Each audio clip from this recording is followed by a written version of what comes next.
I wanted to get to in just a minute a column from the Wall Street Journal by the fellow that then his name is James Taranto. James Taranto from Endicott, New York. Actually, it's the home to the Endicott Johnson Shoe Company, or was before that moved. I don't know, to Borneo or somewhere. And James Taranto, the whole makeup of that community is people who were imported here when we still had labor shortages in this country. They came from Italy. That's what Toronto's family came from, and they settled in. They pronounced it Endicott. That's the local pronunciation, Endicott, New York. And then he eventually made his way to the Wall Street Journal. He may also practice law. When he writes, he seems to have a good understanding of it. But he has some thoughts about Mitt Romney's comments yesterday. But first, I got to cover a couple of things because since we have a guest coming up after the next segment of the program who will fill out most of the day with us, the rest of the day, I have a couple of things I've got to share quickly that I didn't get to in the last couple of days, but I think that I wanted to pass along. This is from the Washington Examiner. The FCC commissioner is proposing a broadband internet tax. The E-rate program provides financial assistance to schools and libraries to receive telecommunication service, while the Lifeline provides assistance to low-income consumers. Funding for both comes out of the FCC's Universal Service Fund, which surpassed a record $12 billion last year. Now, you're already paying, if you look at your bills, you're already paying for a lot of these things, right? Currently, that amounts to an 18.2% tax on telephone service. However, since reclassifying broadband providers as public utilities last year, the FCC has been considering whether to impose the same fee on internet service.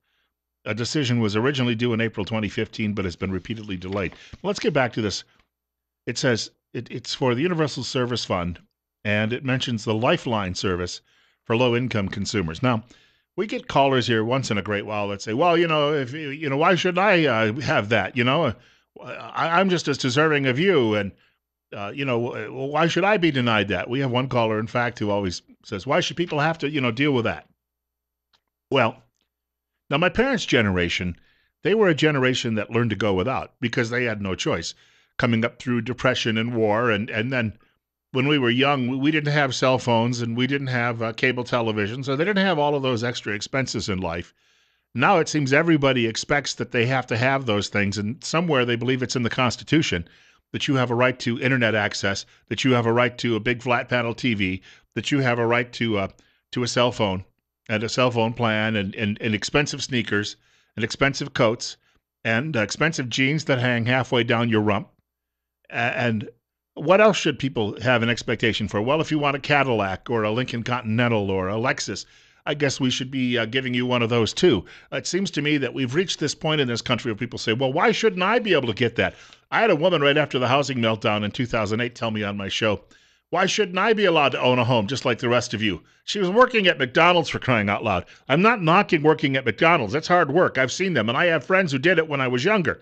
But I'm just telling you right now, if you make $13,000 a year, then likely we shouldn't be giving you a loan on a $200,000 house. Why shouldn't I get that? Well, because it's not a communist country yet. And this notion that somehow everybody has to, why shouldn't I get broadband if you have it? Well, I don't know, because I'm paying it. I'm paying my own bill every month. You're not paying for it. How's that? Which is why we provide it over at the library. So you can go in there. You may have to wait in line. That's true. But, life is not fair and life is not easy. In fact, we all eventually die. And where's the argument to that? Well, I should have a right not to. I should have a right to live forever. And then I've got this. This comes from a website that is run by the John Birch Society. We've had a couple of their spokesmen on the air as guests before. Federal government seeks mental health testing of all children and adults. Well, when they do this, of course, they can deny you all sorts of things. Gee, I don't think you can own a firearm. See, this is the end around the Second Amendment. Next time you visit your doctor, the writer says, be careful how you respond to his questions, or you may just be branded mentally ill and subjected to treatment. That's what they used to do in the Soviet Union. They didn't like you. You got branded mentally ill, and you went off and you got shock therapy and all sorts of psychotropic drugs and became a vegetable sitting in some hospital until you died and were no longer a threat. The writer says that is because a panel advising the Obama White House in partnership with Big Psychiatry wants to make doctors subject all American adults and children over age 12 to screening for alleged mental health disorders, in particular depression, at least to start with. Then anyone found to harbor any alleged mental disorder, including children as young as 8, should undergo therapy, often including powerful psychotropic medications that experts say have dubious value but often come with well-documented and highly dangerous side effects. Your Obamacare plan will be forced to pay for it whether you want it or not. Come right in. Sit down. You look troubled. There's also a story in the Wall Street Journal today about gene therapy. You've got scientists who say, well, we'll be able to remove this particular gene we've isolated, which causes schizophrenia, while you are in the womb. Scientists will get to the point where they can remove that gene during your development. However, the writer at the Wall Street Journal says, even being born with that gene doesn't mean you will develop schizophrenia. Both of your parents could have the gene and have schizophrenia, but your chance of getting it is only 50%. Number two, there are all sorts of other factors that go into it. So we're talking the old eugenics movement all over again. Now, that was, of course, the strategy used to launch the Nazi Party in Germany and eliminate what they felt were undesirables. Here we just say it's abortion, and do it that way. And another thing, too. Speaking of abortion, saw a great commentary this week at Washington Examiner. Editorial writer says, all right, according to people who want abortions and Democrats who support it, this is a necessary thing for women's health care, reproductive health. Well, we regulate all sorts of other health care. Why is it they don't want this specific health care regulated? And they'll go to the Supreme Court and scream and yell that, we can't have it done. Well, because regulation might actually bring along people saying this is dangerous. We also know now there is a new ability to go and look at somebody's genes in the womb, and we can project what they will look like at 2 years of age, 5 years of age, 25 years of age, 35 years of age. As a parent, if you saw that, would you be so willing to pull the trigger on killing your own child? 914, Bill Colley. Well, we're going to have a time change here soon. I'll have to get used to saying that while I'm sleepy on the air because I lose an hour. What is it, a week from Sunday night? We'll be doing that. When I go to bed, I'll have to get to bed a little early. 39 right now, and of course, you're listening to News Radio 1310, KLIX, and newsradio1310.com. In a few minutes, we're going to be joined by Chris Anderson from the Herod Center at the College of Southern Idaho. He's got some things to tell us all about planetarium and the museum. But first of all, this is from James Taranto, writing at the Wall Street Journal. A flawed messenger delivers the anti-Trump message. I go to page 2 of this column. And I think there's something that's important to remember here about the Mitt Romney remarks yesterday. He says, imagine Michael Dukakis, that is the writer, the 1988 Democratic presidential nominee, giving a speech in opposition to Bill Clinton. Dukakis might have highlighted the Arkansas governor's ideological heterodoxies, support for the death penalty, opposition to welfare as we know it, a professed determination to slash the federal budget, which the Clinton campaign would tout in an October ad. And Dukakis could have warned that the Clintons would bring Arkansas mores to Washington, corrupting the government and fueling public cynicism. Now, that didn't happen.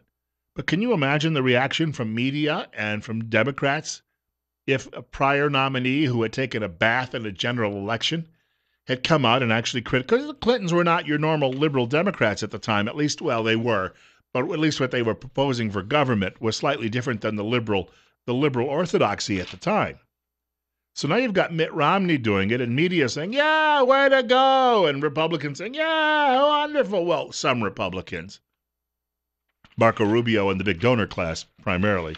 916, Bill Colley with you on Top Story on News Radio 1310, KLIX and newsradio1310.com. And Charles Hurt, who's a columnist at the Washington Times and longtime supporter of Donald Trump, says, apparently Romney is not content just losing to President Obama. He is now hell-bent on losing to Hillary Clinton as well in back-to-back elections. Where were all of these raging haymakers back 4 years ago when you were running, he addresses Mr. Romney, against a failed president and a terrible economy? Well, they weren't there. You wonder who was actually pulling Mr. Romney's strings in order to get him to go out and do that. And may well be that they have promised him, you know what, tell you what, we'll give you another shot. And you won't have to run. You'll just show up at the convention, and we'll throw it to you.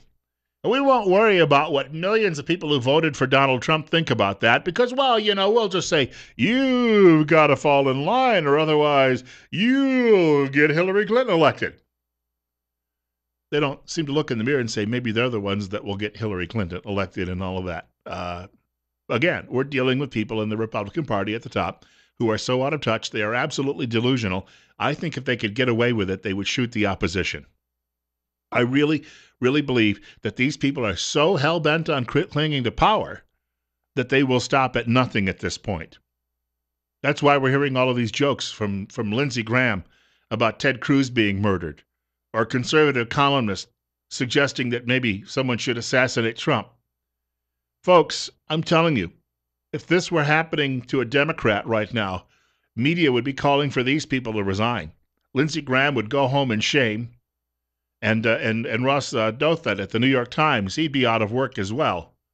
And the next time you go to the 7-Eleven, you'd hear him, prattling on about how Trump is the wrong choice while he poured you your smoothie. 9:17, Bill Colley with you on Top Story on News Radio 1310, KLIX, and newsradio1310.com. Meanwhile, Jeff Sessions appearing on Neil Cavuto's program, Your World, on the Fox News Channel. Sessions is a senator from Alabama, one of the few folks right now, big-time Republicans, actually, he's backing Trump because Trump is his guy when it comes to illegal immigration. I think they should continue their campaigns and support who they want. But yes, we need to cool this rhetoric. And I tell you, I disagree with Republican members of Congress and the Senate, but there are a lot of great people there, and Trump would need to work with them. So he needs to understand that in the end, we need to all get together. He's going to need the Congress. Well, doesn't he have to start that process? I mean, he many needs argue, to do, with the water bottle thing, Mitt Romney, criticizing Marco Rubio, that's not presidential. And so they don't forget that stuff either. It's led to ill will on both sides. We need to elevate the campaign rhetoric on all sides. We need to be moved to more effort to deal with real issues, wages for American citizens, how we can help them have a better life. And yes, you're right. I truly believe that. But it's a free American republic. From the beginning of the republic, there was some really rough campaigns, and this one is one of the roughest I've seen.